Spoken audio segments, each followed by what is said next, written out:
Salut YouTube, bienvenue sur la chaîne de Lutrit David Pereiro. Alors aujourd'hui une petite vidéo courte pour vous apprendre comment fabriquer vos tourillons sur mesure. Fabriquer des tourillons sur mesure, ça commence déjà par choisir un morceau de bois.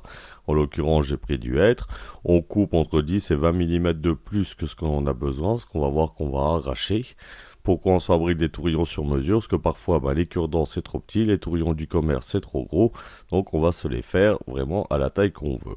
Donc moi j'ai un profilé en acier que j'ai percé par pas d'à peu près 0,5.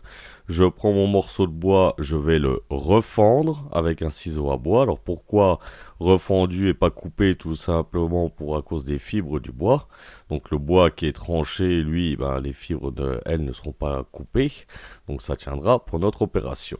On se fait tout un tas de petits morceaux et une fois qu'on a fait les morceaux, on va commencer à les travailler. Donc les carrés ils doivent être un tout petit peu supérieurs à la taille finale, enfin voire beaucoup supérieur, on va voir qu'on va pouvoir réduire énormément. On se prend un ciseau à bois ou une lame de cutter, c'est comme vous voulez, et on va commencer à le rendre un tout petit peu arrondi pour pouvoir l'enfoncer facilement dans un trou, et après on va commencer à les prendre à la suite au fur et à mesure. Donc plus on va couper, plus il rentrera. On va chercher le trou dans lequel il rentre le plus facilement, et tout simplement on tape, et on change de trou au fur et à mesure jusqu'à ce qu'on soit au bon diamètre. Alors de temps en temps, il vous faudra quand même redonner un petit coup de ciseau pour lui permettre de rentrer plus facilement. Et on y va, on y va, on y va. Cette méthode est la fabrication traditionnelle des tourillons, mais c'est aussi la méthode traditionnelle de fabrication, par exemple, des âmes sur les instruments du quatuor, comme les violons, alto et ainsi de suite.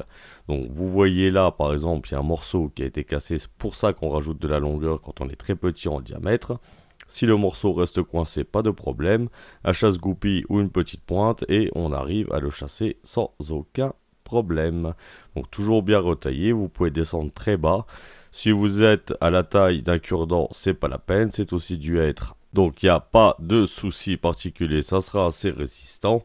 Prenez toujours donc un bois quand même assez dur et pas des allumettes comme du peuplier.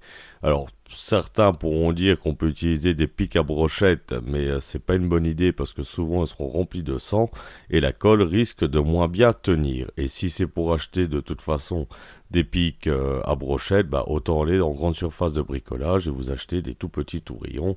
Il y en a de toutes les tailles en longueur d'1 mètre.